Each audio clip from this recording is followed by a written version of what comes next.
Hello everyone, how are you all doing? I hope all of you are doing great. So as you all know that we are doing chapters from class 6 new NCRT for maths, Ganit Prakash. We are doing chapter number 2. We have already completed two parts of this chapter. Now in this video we will start part 3. So if you haven't watched all the videos yet, please go through the links given in the description box. सो अभी तक हमने पिछले part में super imposition को समझा था। अब उसकी एक्सरसाइज देख लेते हैं। Figure it out. कुछ क्वेश्चंस हैं, एक एक करके देखेंगे। पहला है, fold a rectangular sheet of paper, then draw a line along the fold created. Name and compare the angle formed between the fold and sides of the paper. Make different angles by folding a rectangular sheet of paper and compare the angles. Which is largest and smallest angle you made? So superimposition में हमने देखा था कि एक angle के ऊपर दूसरा angle रख के हम देखते हैं कि कौन सा बड़ा है कौन सा छोटा है। इस एक्सरसाइज के हिसाब से हमें एक शीट लेनी है, उसको इस तरीके से फोल्ड करके क्रीज बनानी है, जैसा कि हमने पिछली वीडियो में भी देखा था। इस क्रीज को हम नाम दे देंगे। यहाँ लेट्स से मैंने नाम दे दिया, यहाँ पे पॉइंट दिया क्यू से ए एक रे और क्यू से सी दूसरी रे। इन दोनों रे के बीच में एक एंगल बन रहा है ना। ऐसे और भी हम एंगल्स बना सकते हैं। क्यू पी एक रे और क्यू आर दूसरी रे, इन दोनों के बीच में भी एक एंगल बन रहा है। ये दोनों मैंने अलग कलर से लिए है ना। अब ये दो एंगल्स आप ऐसे देख सकते हैं, तो इधर ब्लू वाला है और इधर पिंक वाला है। अब मुझे बताना है कि इनमें से बड़ा कौन सा है। तो इसको हम कैसे करेंगे? सुपर इम्पोजिशन मैथड से करना है। सबसे पहले हमने इसमें से मान लीजिए ए क्यू सी ब्लू वाला एंगल रखा, इसका एंगल इतना बड़ा बन रहा है। अब मैंने पिंक वाला पी क्यू आर इसके ऊपर रखा, सुपर इम्पोजिशन में यही होता है। इसका एंगल इतना बन रहा है। तो कौन सा छोटा है? पी क्यू आर छोटा है ना। Angle A Q C is larger than angle P Q R. अगर आपको सुपर इम्पोजिशन मैथड याद नहीं आ रहा है, please go through the previous part.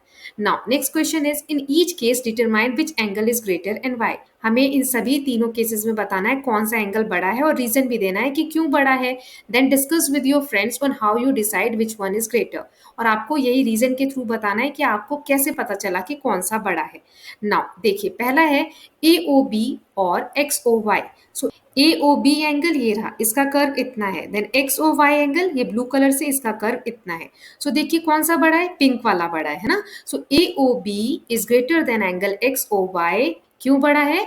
When comparing two angles, the one that opens wider is larger. जो ज्यादा खुला हुआ है, जो वाइड है, वही क्या होगा? बड़ा होगा, है ना। नेक्स्ट दिया हुआ है ए ओ बी। तो ए ओ बी फिर से वही वाला एंगल पिंक कलर से। X O B, X O B तो ये ब्लू वाला कौन सा बड़ा है? अभी भी ए ओ बी ही बड़ा है। वही रीजन आ जाएगा, A O B is greater than X O B.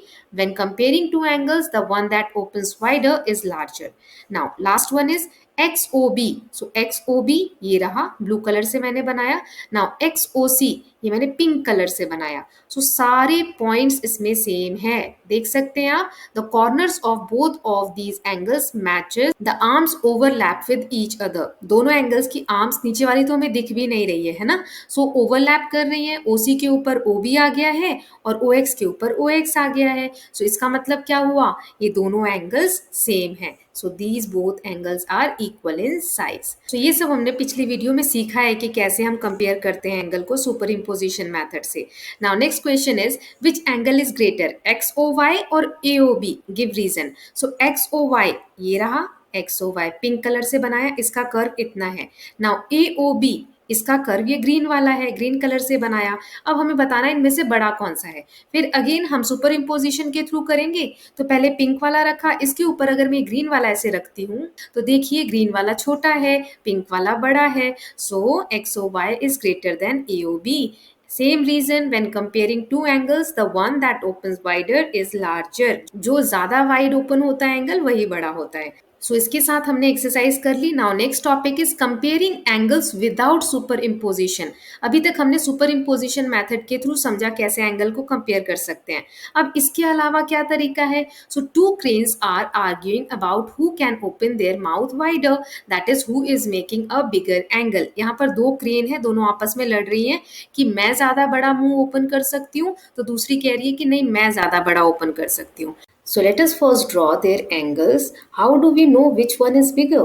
As seen before, one could trace these angles, superimpose them and then check. But can we do it without superimposition? So इस तरीके से मान लीजिए हमने angle draw कर दिए दोनों के, है ना, आप देख सकते हैं। क्या सुपर इम्पोजिशन के अलावा कोई मेथड है जिससे हम बता सके इन दोनों के जो ये माउथ ओपन है किसने ज़्यादा ओपन किया है? चलिए आगे देखते हैं। So suppose we have a transparent circle which can be moved and placed on figure. Can we use this for comparison? एक ट्रांसपेरेंट सर्कल लेना है, एक ऐसा सर्कल लेना है जो हम किसी चीज़ के ऊपर रखें तो नीचे क्या लिखा हुआ है वो दिखे, जैसा ये पेपर के ऊपर आपको दिख रहा है।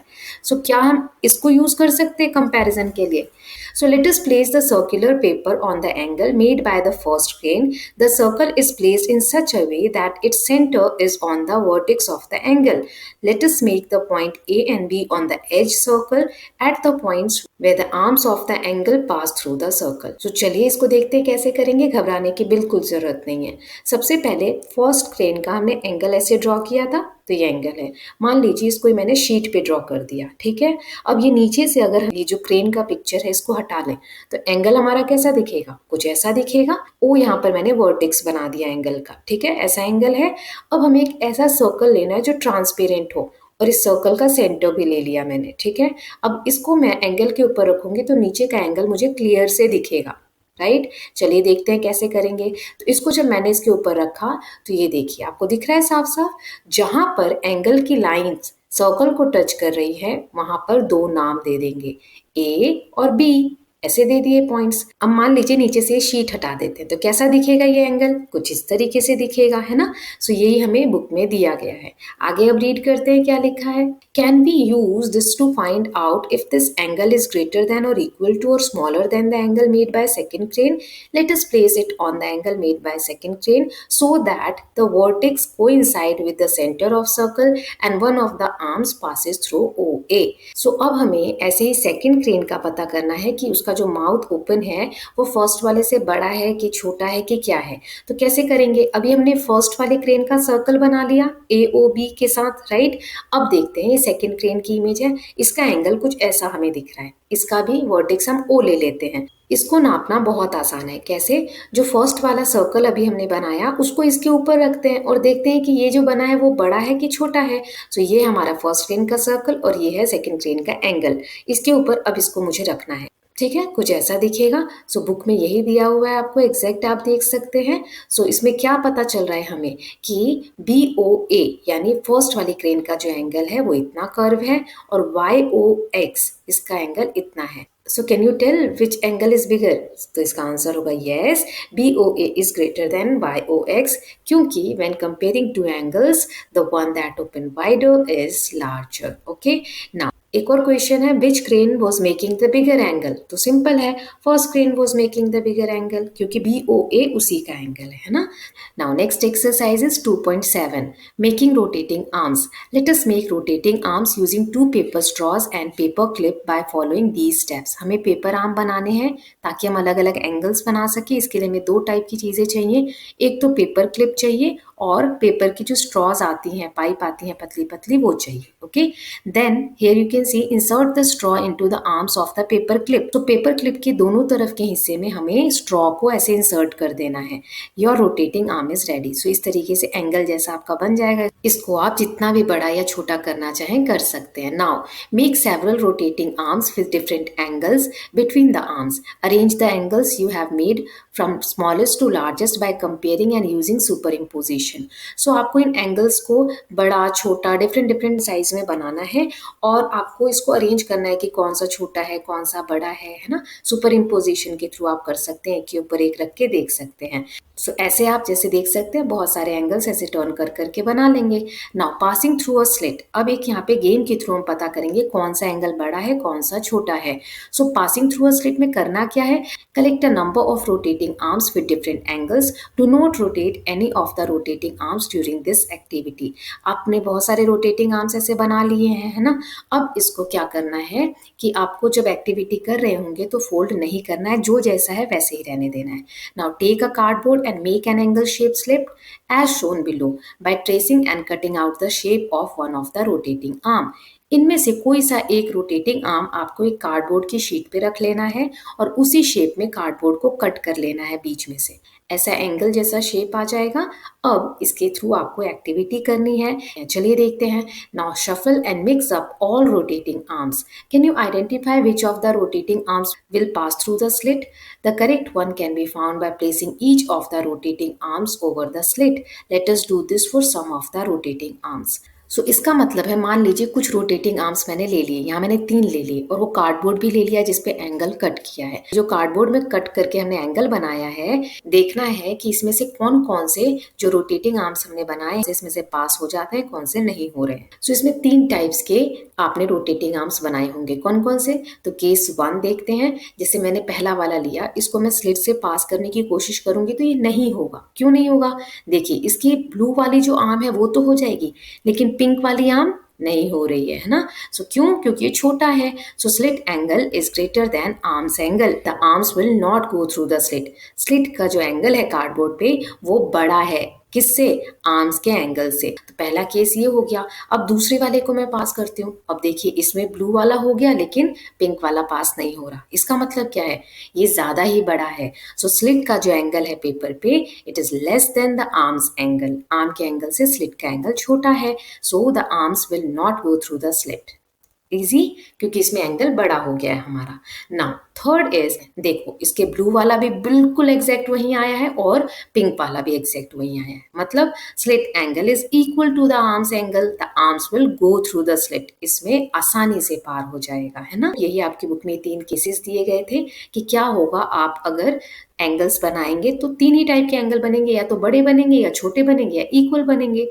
Now only the pair of rotating arms where the angle is equal to that of the slit pass through the slit. जिसमें equal होगा वही pass होगा उसमें से, है ना। Note that the possibility of passing through the slit depends only on the angle between the rotating arms and not on their length, as long as they shorter than the length of the slit. तो इस line का मतलब क्या है? देखिए, यहाँ simple मैं आपको बताती हूँ। ये एक एंगल लिया मैंने, मान लीजिए इसकी आर्म्स को मैंने बड़ा कर दिया, थोड़ा और बड़ा कर दिया, है ना। एंगल सेम है, सिर्फ आर्म्स जो हमने पाइप लिए होंगे, स्ट्रॉ लिए होंगे, वो थोड़ी लंबी ले ली है। तो कौन से एंगल इसमें से पास होंगे? देखते हैं। देखिए, ये हो जाएगा, ये भी हो जाएगा, लेकिन ये नहीं होगा। क्यों? एंगल तो सेम ही है, सिर्फ जो स्ट्रॉ हमने यूज की है वो बड़ी है ना, इसलिए पास नहीं हो रहा। एंगल से तो ये भी पास हो जाना चाहिए। तो इसके लिए देखिए बच्चों ने क्या कंक्लूजन निकाला। तो चैलेंज है कि ये एंगल पास नहीं हो रहा है, तो इसको छोटा करना है। रिड्यूस मतलब कम करना है। इस लड़की ने क्या किया? देखिए, कैंची से इसको कट कर दिया, मतलब आर्म्स को छोटा किया है, एंगल में चेंज नहीं किया है, और इसने इस तरीके से एंगल को रिड्यूस भी कर दिया। So the angle is still the same. Angle अभी भी सेम है, सिर्फ और सिर्फ इसकी आर्म्स की लेंथ कम की है। ये हम पहले पार्ट में ही देख चुके हैं। दोनों आर्म्स की लेंथ डिसाइड नहीं करती कि एंगल बड़ा है कि छोटा, बल्कि दोनों आर्म्स के बीच में कितना गैप है, कितना वाइड वो ओपन है, वो डिसाइड करता है कि एंगल बड़ा है कि छोटा। इसके साथ हमने 2.7 एक्सरसाइज भी कवर कर ली। Now 2.8 exercise special types of angles. इसमें हम 2 टाइप के स्पेशल एंगल्स पढ़ने वाले हैं। So let us just read. Let us go back to विद्या's notebook and observe her opening the cover of the book in different scenarios. She makes a full turn of the cover when she has to write while holding the book in her hand. She makes a half turn of the cover when she has to open it on her table. In this case, observe the arm of the angle formed. They lie in a straight line. Such an angle is called straight angle. यहाँ पर 2 photos दी गई हैं। पहली photo में देखिए आप, विद्या को जब हाथ में रखकर लिखना है नोटबुक को, तो वो ऐसे नोटबुक को टर्न कर लेती है। हम भी तो ऐसे टर्न कर लेते हैं कभी कभी, है ना, हाफ फोल्ड कर लेते हैं। लेकिन जब टेबल पर रखकर लिखना है तो पूरा ऐसे ओपन कर लेते हैं। तो इसमें रेड एरो दिखा रहा है कि ये जो एंगल बनता है स्ट्रेट, हमने पहले भी देखा था पिछले पार्ट में, इसे हम बोलते हैं स्ट्रेट एंगल। तो यहाँ पर इमेज दी गई है। तो ये देखिए, ऐसे इसने ओपन किया पूरी बुक को। सो यहाँ पे 3 पॉइंट्स है। ओ इसका सेंटर है जहाँ पे वर्टेक्स है, और ए और बी ये 2 इसकी रेज हो गई, ओ ए ओ बी, है ना। सो ऐसे ही जो एंगल बना, जो ओ सेंटर है वहां पर, उसे हम बोलते हैं straight angle. Let us consider straight angle, angle A O B. So A O B जो एंगल यहाँ पर बना है वो एक स्ट्रेट एंगल है। Observe that any ray O C divides divides it into two angles AOC and COB. अब इस स्ट्रेट एंगल को अगर हम दो पार्ट्स में डिवाइड कर दें, एक रे बना देते हैं जो O से स्टार्ट होती है और C को जाती है इस तरीके से, तो यहाँ दो एंगल्स बन जाएंगे। कौन कौन से नाम दिए थे? AOC एंड COB, दो एंगल्स बन गए, राइट। अब इन्हें यहीं पर अलग करके दिखाया गया, ये देखिए AOC और COB, ये दो एंगल्स बन गए। Is it possible to draw OC ray such that two angles are equal to each other in size? अब ये जो दो एंगल्स हैं इसमें आप देखेंगे एक ये बड़ा है और ये छोटा है ना। स्ट्रेट एंगल को हमने दो पार्ट्स में डिवाइड किया, एक बड़ा एंगल बना और एक छोटा एंगल बना, लेकिन दोनों को हम कंबाइन करेंगे तो कितना बन रहा है? स्ट्रेट एंगल ही बन रहा है ना। अब यहाँ पे कह रहा है क्या आप OC को ऐसे ड्रॉ कर सकते हैं, जो रे हमने ड्रॉ की है, कि दोनों एंगल बराबर बने? तो चलिए उसके लिए क्या करना है आगे देखते हैं। Let's explore. We can try to solve this problem using a piece of paper. एक पेपर लेकर उस पर कुछ एक्टिविटी करनी है और हम इसको सॉल्व कर सकते हैं। कैसे? Recall that when a fold is made it creates a crease which is straight. तो हमने पिछले पार्ट में देखा था, हमने पेपर को फोल्ड किया था तो बीच में क्रीज, एक स्ट्रेट लाइन बनती है। सो वही हमें करना है। Take a rectangular piece of paper and on one of its side mark the straight angle AOB। इस तरीके से पेपर लिया, इसमें नीचे देखिए AOB एक स्ट्रेट एंगल O पॉइंट पे मार्क कर दिया, right. By folding try to get a line crease passing through O that divides angle AOB into two equal parts. So how can it be done? So अभी जो हमने ये AOB mark किया है angle, so centre O लेकर paper को बिल्कुल बीच से ऐसे फोल्ड कर देना है। यहाँ वीडियो में भी देख सकते हैं। Fold the paper such that OB overlaps with OA, observe the crease and the two angles form. So आप जब ओपन करेंगे तो देखेंगे O से एक सीधी लाइन ऊपर आपको दिख रही है, इसने दो एंगल बना दिए हैं, एक रे OA की तरफ और एक रे OB की तरफ। सो दो एंगल क्रिएट हो गए। सो ये कैसे हैं? बिल्कुल स्ट्रेट है ना। अब आगे देखते हैं। Justify why the two angles are equal. Is there a way to superimpose and check? Can this superimposition be done by folding? Each of these equal angles formed are called right angles. So a straight angle contain two right angles. देखो इस paper को पहले एक straight angle था AOB पे, हमने जब इसको हाफ फोल्ड किया O से बिल्कुल सेंटर लेके तो दो इक्वल एंगल बन गए, है ना। ये क्या एंगल बने? राइट एंगल, बिल्कुल स्ट्रेट लाइन से बनते हैं। नाउ अब ये पूछा है कि क्या आप बता सकते हैं कि ये दोनों एंगल्स इक्वल हैं क्या? सो सुपर इम्पोजिशन से भी आप बता सकते हो, एक के ऊपर एक रख के आप चेक कर सकते हो। वैसे तो हमने चेक कर ही लिया है, जब बीच में से फोल्ड किया तो क्या हुआ? अगर अभी ये लाइंस ड्रॉ कर दी मैंने एंगल्स की, इसको आप बीच में से फोल्ड करोगे तो एक एंगल दूसरे एंगल से बिल्कुल मैच हो जाएगा, है ना। सो ऐसे हम सुपर इम्पोजिशन से चेक कर सकते हैं। तो इसको लिखेंगे कैसे? इसका आंसर है these two angles are equal because these are half of a straight angle. एक स्ट्रेट एंगल था, उसको बिल्कुल हाफ से हमने फोल्ड किया तो दो एंगल्स मिले, है ना। सो इसी को हम राइट एंगल बोलते हैं और यही इसका रीजन है। सो इसीलिए यहाँ पर देखिए बाकी के एंगल्स जो है वो कह रहे हैं why shouldn't you argue with a 90 degree angle. ये जो स्ट्रेट एंगल है ना, राइट एंगल जिसको हम बोलते हैं, वो 90 डिग्री का होता है। तो ये सारे एंगल्स बोल रहे हैं कि हमें 90 डिग्री के एंगल से क्यों नहीं बहस करनी चाहिए। सो ये 90 डिग्री का एंगल बोल रहा है because they are always right. उनका नाम राइट है ना, तो कह रहे हैं हम हमेशा सही होते हैं, इसलिए हमसे बहस नहीं करनी चाहिए। नाउ यहाँ पर एक क्वेश्चन दिया गया है, if a straight angle is formed by half of a full turn, how much of a full turn will form a right angle? इसका मतलब क्या है? ये देखिए फुल सर्कल है, फुल सर्कल का जब हाफ ओपन हुआ था यहाँ तक तो स्ट्रेट एंगल बना था। अब पूछ रहा है कितना ओपन होगा तो राइट एंगल बनेगा। सो आपको पता है अगर यहाँ तक क्वार्टर पार्ट यानी एक चौथाई हिस्सा ओपन होगा तो ये राइट एंगल बनेगा। तो इसका आंसर क्या है? All right angles correspond to a quarter of a complete turn। एक पूरी टर्न का क्वार्टर यानी एक चौथाई हिस्सा ओपन होगा तो राइट एंगल बनेगा। Okay, now observe that a right angle resembles the shape of an L. Right angle जो होता है वो एल जैसा शेप होता है। An angle is a right angle only if it exactly half of a straight angle. Two lines that meets at right angle are called perpendicular lines. अभी हमने देखा स्ट्रेट एंगल को बिल्कुल बीचों बीच आप डिवाइड कर दोगे इस तरीके से, सो ये जो दो एंगल बनते हैं ये होता है हमारा राइट एंगल। सो राइट एंगल हमेशा ऐसी दो सीधी लाइनों से मिलकर बनता है। सो ये जो दो सीधी लाइनें हैं इन्हें हम बोलते हैं परपेंडिकुलर लाइंस। क्या बोलते हैं?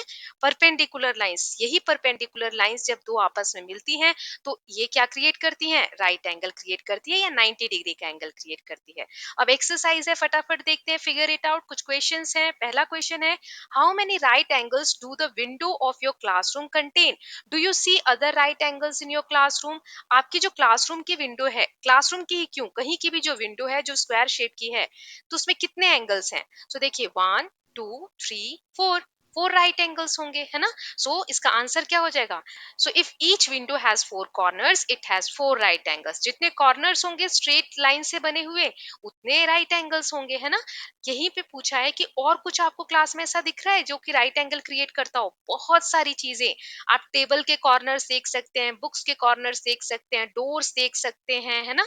और भी बहुत सारी, दीवार की जो कॉर्नर होती है वहां पर भी राइट एंगल बनता है। तो ये सभी राइट एंगल क्रिएट करते हैं। I hope it is clear. Now next is join A to other grid point in figure by a straight line to get a straight angle. What are all the different ways of doing that? देखो यहाँ पर points दिए हुए A और B। A को ऐसे हमें extend करना है या A से ऐसी लाइन ड्रॉ करनी है कि हमें स्ट्रेट एंगल बनाना है। सो A से B तक तो है ही सही, हम A से D तक मान लीजिए ऐसे मैंने लाइन खींच दी, तो यहाँ पर क्या बना, एक स्ट्रेट एंगल बना, है ना, बिल्कुल स्ट्रेट यहाँ पर। सो लिखेंगे एंगल DAB। ऐसे ही यहाँ पर A सेंटर में है, तो A से मैंने यहाँ तक E तक एक्सटेंड कर दिया, तो कौन सा एंगल बना, EAB। ये दोनों स्ट्रेट एंगल है। इसको और कैसे बना सकते हैं, तो एक और एग्जांपल देती हूँ। तो इसको हम ऐसे भी बना सकते हैं, अगर मैं B को काउंट ना करूं, दो लाइंस ड्रॉ करूं, A से C तक और A से F तक, तो ये यहाँ पर स्ट्रेट एंगल बनाते हैं ना। तो बहुत सारे तरीके हैं जिससे आप स्ट्रेट एंगल ड्रॉ कर सकते हैं। Now next is, now join A to other grid point in figure by a straight line to get a right angle. What are all the different ways of doing it? अब हमें ऐसे lines draw करनी है जिससे कि हम right angle create कर सके ए के पास, ठीक है। यहाँ हिंट दिया हुआ है, extend the line further as shown in figure below to get a right angle at A. We need to draw a line through it that divides the straight angle C A B into two equal halves. तो यहाँ देखो lines हो गई। अब हमें यहाँ पर कैसे राइट एंगल बनाएंगे तो आगे देखते हैं। तो फर्स्ट फिगर में मैं ऐसे ड्रॉ कर सकती हूँ ऊपर एक लाइन सी तक ए से, तो यहाँ ए के पास यानी बी ए सी राइट एंगल बनेगा। और तरीके हमसे पूछे हैं तो मान लीजिए मैं नीचे एक लाइन ले लेती हूँ, तो ये बी ए ई, ये ए के पास एक और राइट एंगल यानी 90 डिग्री का एंगल बनेगा। फिर ऐसे ही इस वाली फिगर में यहाँ मैंने एक ले लिया, तो बी ए एफ, यहाँ पर ए के पास 90 डिग्री एंगल बनेगा। और ऐसे ही जो हिंट वाला इमेज था उसमें हम इस तरीके से बीच में लाइन ऊपर करेंगे, बीच में ए से डी तक मैं एक लाइन खींचूंगी, तो इसमें दो राइट एंगल बन जाएंगे, सी ए डी और डी ए बी, है ना, या बी ए डी, किधर से भी हम नाम दे सकते हैं। तो ये दो राइट एंगल बन गए। सो राइट एंगल के लिए हमें स्ट्रेट लाइंस दो मैच करनी होती हैं जिसे हम परपेंडिकुलर लाइंस बोलते हैं। Now get a slanting crease on the paper. Now try to get another crease that is perpendicular to the slanting crease. देखिए यहाँ पर हमें एक पेपर लेना है, उसको स्लैंटिंग होता है तिरछा, सीधा नहीं, ठीक है। तो हमें एक पेपर को दो बार तिरछा ऐसे फोल्ड करना है कि दो लाइनें जब आपस में क्रॉस करे तो परपेंडिकुलर बने। परपेंडिकुलर मतलब एक दूसरे को बिल्कुल स्ट्रेट कट करती हूँ। और फिर हमें ये दो क्वेश्चन के आंसर करने हैं। तो ये देखिए दो क्रीज मिल गए और इसमें कितने राइट एंगल बनेंगे, 1 2 3 4, 4 राइट एंगल्स मिल गए हमें। सो अब दो क्वेश्चन है। पहला है, how many right angles do you have now? Justify why the angles are exact right angle. कितने राइट एंगल हमें मिले, 4। So we will have 4 right angles now. क्यों मिले, रीजन भी देना है। So because if we fold the paper to create a crease that is perpendicular to the first, the two creases intersect at right angle dividing the plane into 4 right angles of 90 degree each. एक ही line है, उसको दोबारा से मैं perpendicular crease से cut करूंगी, तो वो जहां पे इंटरसेक्ट मतलब जहां दोनों काटेंगी एक दूसरे को, उस पॉइंट पे राइट एंगल्स बनेंगे 4, जो चारों कितने डिग्री के होंगे, 90 डिग्री के होंगे। सो आपको एक ही डिग्री अभी सिखाई गई है, बाकी सबके बारे में आप आगे सीखते चलेंगे धीरे धीरे। अभी सिर्फ इतना याद रखना है कि 90 डिग्री का एंगल जो होता है वो राइट एंगल होता है। नाउ नेक्स्ट क्वेश्चन है इसी में, describe how you folded the paper so that any other person who doesn't know the process can simply follow your description to get the right angle. अब आपको जो भी आपने प्रोसेस फॉलो किया ना, लिख कर बताना है, ताकि किसी को अगर नहीं आता हो तो आसानी से उनको पढ़कर और वो बना सके। So to create a right angle जो भी स्टेप्स आपने फॉलो किए वो बता देंगे। जैसे पहला, start by folding the paper so that one corner meets the opposite edge creating a slanting crease. दोनों कॉर्नर्स को हम फोल्ड कर देंगे तो एक स्लैंटिंग क्रीज बन जाएगी. Now fold the paper again, but this time align the slanting crease with the edge of the paper, ensuring that fold is perpendicular to the first crease. फिर अब हमें दूसरी तरफ से दोनों कॉर्नर्स को पकड़ के और फोल्ड करना है, लेकिन ध्यान रखना है कि स्ट्रेट हो. थोड़ा भी टेढ़ा मेढ़ा हुआ तो बीच में जो राइट एंगल बन रहा है वो नहीं बनेगा. लास्ट में when we open the paper we will see that two creases intersect at 90-degree angle and forming four right angles. So I hope ये पूरा आपको क्लियर होगा. So 2.8 तक की एक्सरसाइज हमने कवर कर ली है. इस चैप्टर में 2.11 तक है. बाकी का पार्ट नेक्स्ट वीडियो में कवर करेंगे. I hope you like this video. If you do so please like and share it, and don't forget to subscribe Kalyan TV channel for more such videos. Thank you so much.